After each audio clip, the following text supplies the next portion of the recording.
from the states, where we bring you reports on key developments across Nigeria's 36 states. I am Adebanke Odunuyi, and we begin from Ogun State, where the state government has reaffirmed its zero-tolerance policy on gender-based violence, child abuse, and all forms of exploitation, warning that offenders will face stricter enforcement and coordinated prosecution this year. Senior reporter Kazim Olowe reports. Worried by the rising cases of gender-based violence across the country, Ogun State government has promised to intensify efforts at combating the menace, particularly against women and children, warning perpetrators to desist or face the full weight of the law.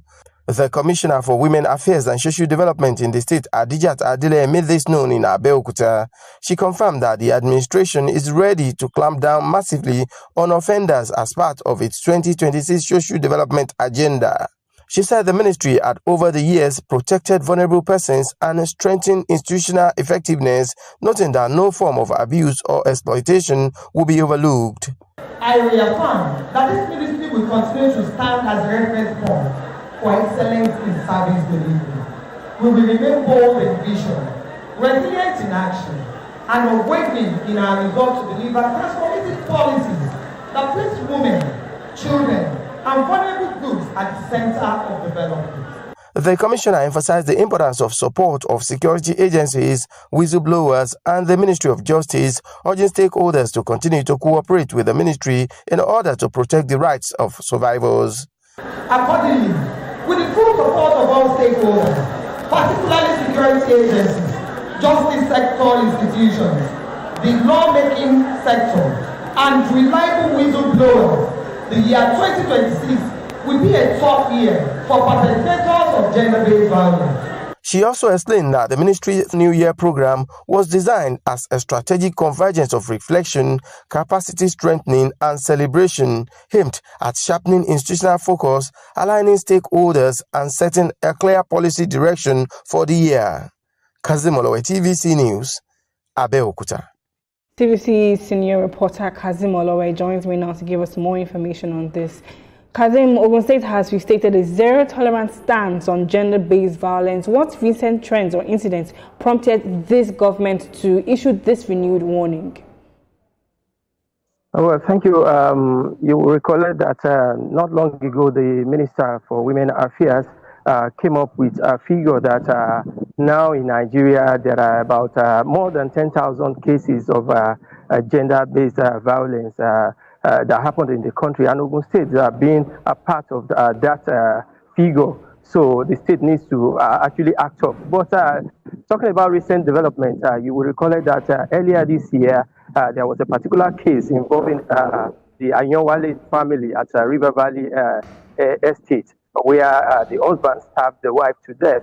That's one of the cases. Another one reported about a few days ago when the state police command was able to bust a syndicate trafficking children and using them for a lot of things. So these are part of gender-based violence, violation of child rights in the state, and different other cases which are not even reported. And Ogun State being the state that pride itself as the closest neighbor to Lagos, and of course the state with notable icons in human rights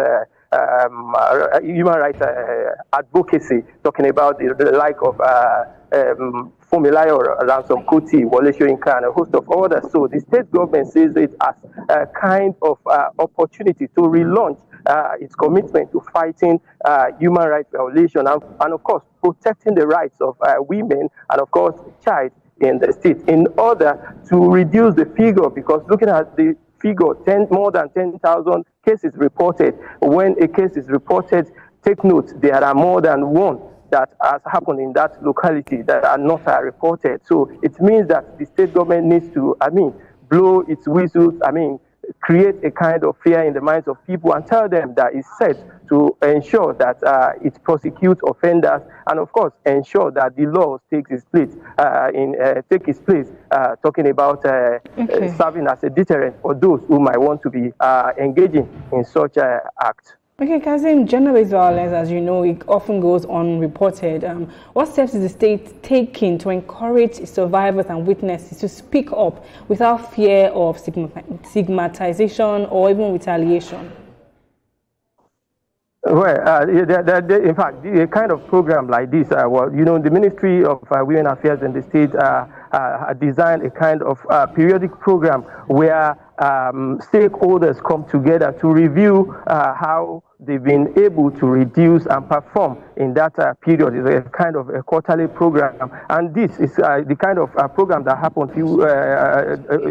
Is the kind of reawakening the minds of people to ensure that they know when to report and what to report. So it is not even about the survivors or victims to report. It's about telling people to take note of happenings in their environment, in their communities. Some people are being violated, but they do not know the right place to go, they do not know the right channels to go, and they do not even know where to go. But the kind of program that the state government has put in place through the Ministry of Women Affairs is the kind where stakeholders, including even the market women, the artisans, they have a kind of monitors among them who will report to the appropriate quarters that a particular incident is happening at a particular place. Thank you. Go there, investigate, and of course report to the right authority. Thank you, Kazim Olore. Thank you for your time, and thank you for joining us.